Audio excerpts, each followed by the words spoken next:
Based on the highly popular Warhammer universe produced by the Games Workshop, Warhammer Shadow of the Horned Rat is the first in a planned series of PC and PlayStation games from Mindscape based on that fantasy world.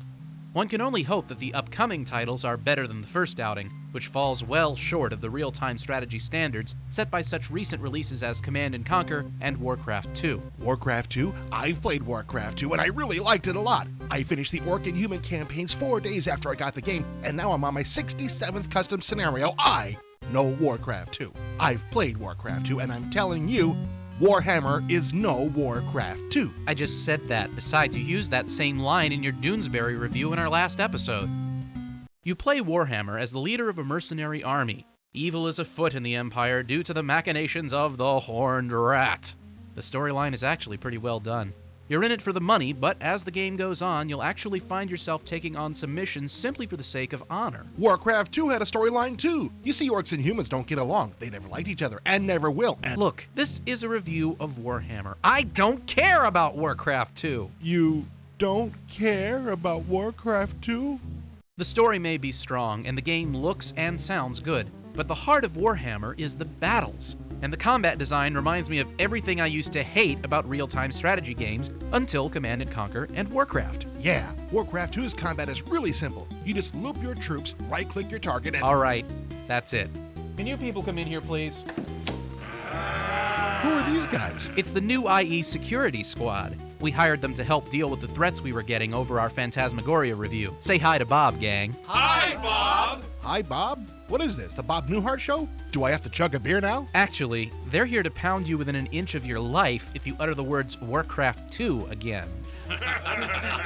Oh, that's nice. Can I get any of you a beer? At first, controlling your troops seems relatively simple. You set your marching order before the start of each mission. In most of the missions, you have a deployment area where you position your troops before the battle actually begins. If you wish, you can give movement orders to any or all of your units, which puts them in motion immediately. Unfortunately, it all starts to fall apart once the fighting begins. The default setup is a map window in the upper right corner of the screen with the battle window to the left. The map window is helpful during the setup phase, but I can't recall ever using it during a battle. You can zoom in on the battle map, or you can choose a widescreen option which takes out the map window completely. This is helpful, but it doesn't overcome the difficulties you run into issuing orders during the heat of the fray. For example, let's say you spot an enemy unit approaching from your rear, and you decide it might be a good idea to turn your unit around. In order to accomplish this, you have to select the unit, either by clicking on its standard on the battlefield, which works most of the time, or by cycling through your regiment selection buttons. You seem a little tired. Let me take over. Then you have to click on the move button, which you follow by clicking on the wheel button. Then you have to return to the battle or map window and click on it in the direction that you want your unit to face. Most of this is unnecessary, as Blizzard proved in... Get ready! The game that I'm not allowed to mention. If that's not bad enough, the battle window uses a 3D animation routine which was extremely choppy on my P60 with 8 megs of RAM.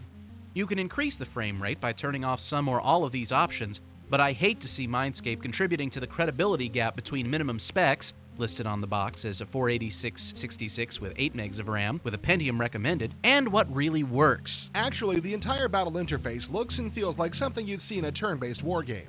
Of course, if this were a wargame, the odds are damn good I wouldn't be doing this review, which might explain why I dislike it so much. Whatever the reason, there is not enough player control here to make this work in real time. It's a damn shame that the battle mode is so weak because the rest of the game works.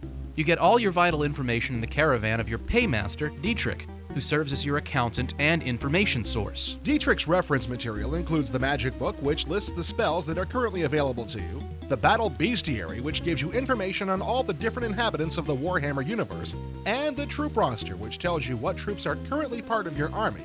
It's important to check with Dietrich between every mission, since he'll let you know whether you can replenish your present troops or hire new units. Incidentally, Warhammer fans will be pleased to hear that Mindscape did a good job recreating that game's universe in this game. So, what lesson have we learned from Warhammer? Gee, teacher, that's a tough one.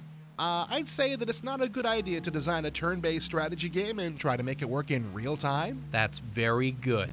Wait a minute, where are you going? We're not finished yet. Sorry, I can't take it anymore! Warcraft rules! Let's get it! Warcraft rules!